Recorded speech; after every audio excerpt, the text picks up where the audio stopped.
Di antara kata Imam Haddad mengatakan tadi, yaitu orang yang durhaka sama orang tua itu yang pertama membuat mereka terganggu dengan adanya memutus hubungan silaturahmi. Itu yang pertama, kata Imam Haddad.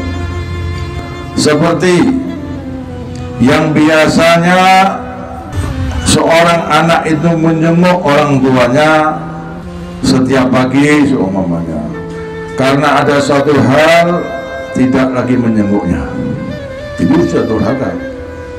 Yang biasanya menyapa dan salam kepada orang tuanya, kemudian bersalaman, musafahah ke kedua orang tuanya, maka ada satu hal dia tidak lagi mengerjakan tersebut. Itu orang tua terasa terganggu, sakit hati orang tua. Maka dikatakan Imam Haddad, tingkah laku seperti inilah dikatakan durhaka kepada kedua orang tua kita.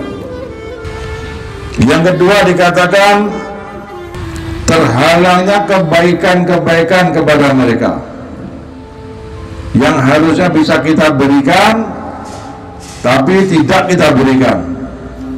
Itu juga termasuk durhaka kepada orang tua. Semisal di dalam hal ekonomi, yang biasanya memberikan kepada mereka sesuatu, setiap bulan dikasih beras, minyak, gula, atau seminggu sekali dikasih uang semuanya untuk menyenangkan mereka, sedekah kepada mereka. Tapi karena hal sesuatu tidak lagi, ini menjadi terhalang. Mereka orang tua terganggu, mereka sakit hatinya karena sudah kebiasaan. Yang kedua diantaranya karena hal pemikiran, yang biasanya ada komunikasi yang bagus kepada orang tua. Kalau orang tua mencari pendapat, ada sesuatu masalah, anaknya biasanya diajak bicara nyaman, tapi akhir-akhir ini tidak lagi datang, tidak mau diajak komunikasi. Ini termasuk agul walidain, termasuk yang menyakitkan hati orang tua.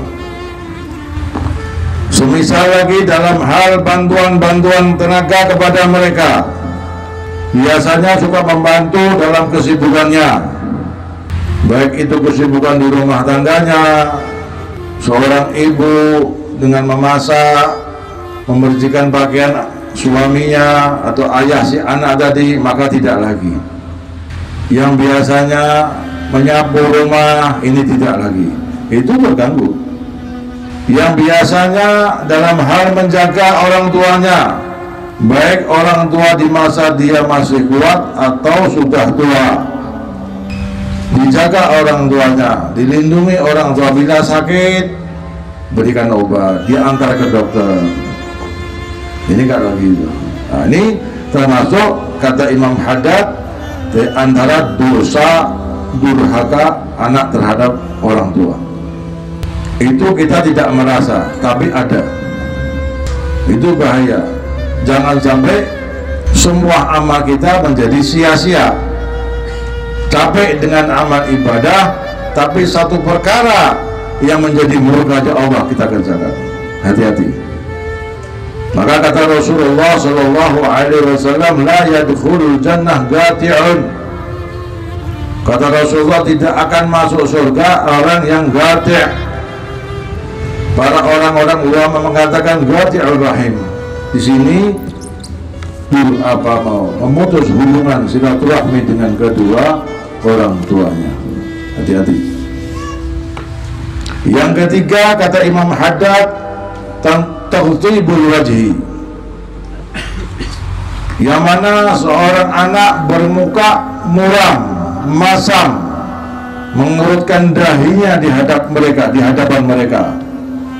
Itu termasuk golongan durhaka, yang mana seakan-akan ada sesuatu yang nggak disukai, seakan-akan anak tersebut tidak ada kecocokan dengan orang tua mereka.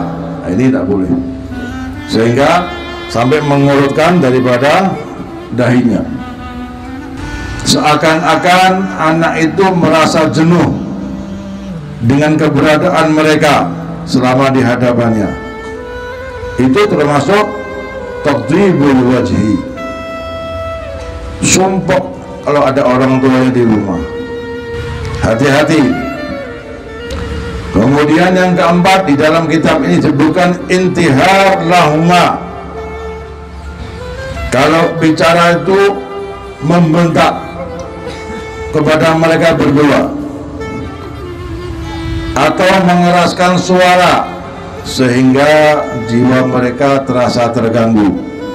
Wa qala Allah Ta'ala fala taqul lahuma uffin wa la tanharhuma wa qul lahuma qawlan karima. Apa kata Allah Subhanahu wa Ta'ala dalam Al-Quran? Kalimat uff atau dibahasakan kita di sini menunjukkan kejengkelan. Kalimat uff dalam bahasa Arab adalah kalimat yang merendahkan, kalimat kejengkelan, padahal kalimat itu adalah sangat ringan. Maka kata ulama, jika ada kalimat selain uff, ada yang lebih ringan lagi, pasti Allah akan catat di dalam Al-Quranul Karim. Itu sudah paling lemah.